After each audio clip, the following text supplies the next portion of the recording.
తీసుకో. సిరిసనగండ్లలో మీకు తెలుసు చాలా అపరపతిగా పేరు పొందినటువంటి రామాలయం ఇక్కడ ఉంది, పురాతనమైనది. సో ఎంతోమంది కూడా భక్తులు ఇక్కడికి వచ్చి 12 రోజుల పండుగను అంగరంగ వైభవం చేసుకుంటారు.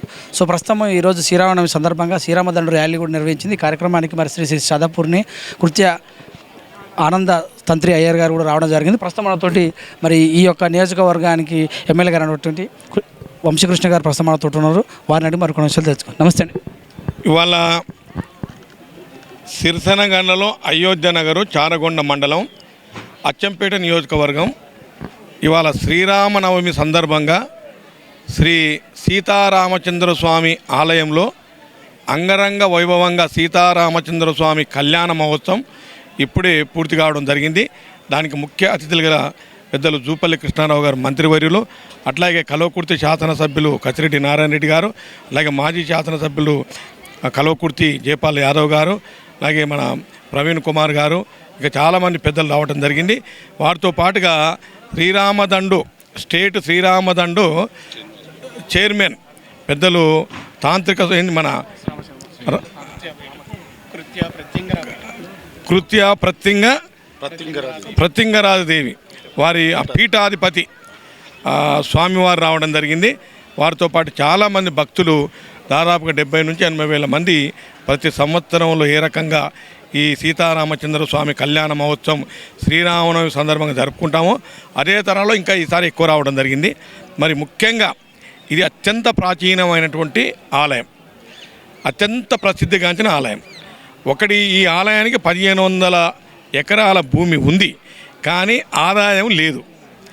ఈ ఆదాయం సమకూర్చే కార్యక్రమంలో గౌరవ ముఖ్యమంత్రి గారు నల్లమల్ల ముద్దుబిడ్డ, ఈ మండలంలో పుట్టి పెరిగినటువంటి ముద్దుబిడ్డ పెద్దలు మా అందరికి రాజకీయ గురువు, బడుగు బలహీన వర్గాల ఆశాజ్యోతి, రైతు బాంధవుడు పెద్దలు శ్రీ రేవంత్ రెడ్డి గారి ఆశీర్వాదంతో మొన్ననే ఒక 3 రోజుల క్రితమే ఈ సీతారామచంద్ర స్వామి ఆలయానికి పెద్ద మొత్తం నిధులు కేటాయించాలని ఒక 100 కోట్లు అడగడం జరిగింది.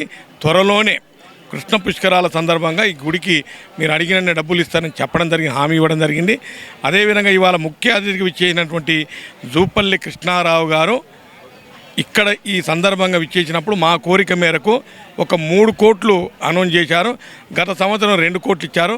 మొత్తం వారి కల్చర్ అండ్ ఎక్సైజ్ అట్లాగే టూరిజం మంత్రి అయినటువంటి జూపల్లి కృష్ణారావు గారి ఫండ్స్ తోటి 5 కోట్ల రూపాయలు ఇప్పటికి ఇవ్వడం జరిగింది. అది నేను ఫస్ట్ రెండోసారి ఎమ్మెల్యేగా మొదటి సంవత్సరంలోనే ఒక 50 లక్షలు ఇచ్చాము.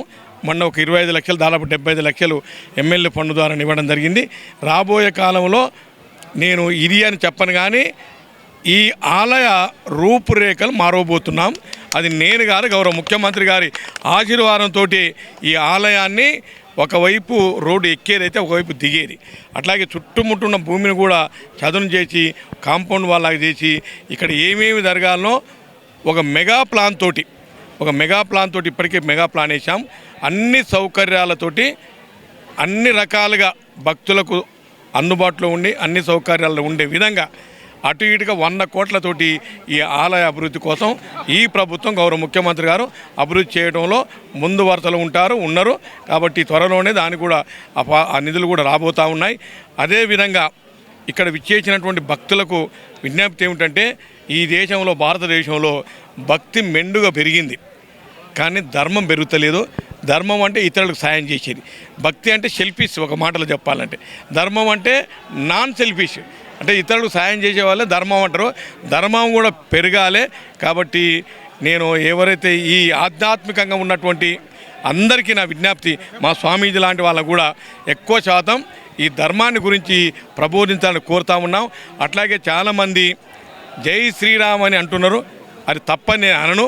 కానీ నా చిన్న సలహా ఏమిటంటే, సీత లేకుండా రామాయణం లేదు, సీత లేకుంటే ఆ కావ్యమే లేదు. కాబట్టి ఇప్పటి నుంచి అందరూ జై సీతారామని పిలిస్తే ఇటు మన భారతదేశ సంస్కృతి, ప్రాచీన భారతదేశ సంస్కృతి, హిందూ సంస్కృతి, స్త్రీలను గౌరవించే సాంప్రదాయం ఉంది. కాబట్టి అందరికీ నా విజ్ఞప్తి ఏంటంటే, జై శ్రీరాము అనేదానికి ఒక ముందు జై సీతను యాడ్ చేయండి. కాబట్టి ఇప్పటి నుంచి జై సీతారామని మీ నినాదం ఉండాలని అందరూ కూడా సవినయంగా మనవి చేస్తూ సెలవు తీసుకుంటాం. Thank you very much.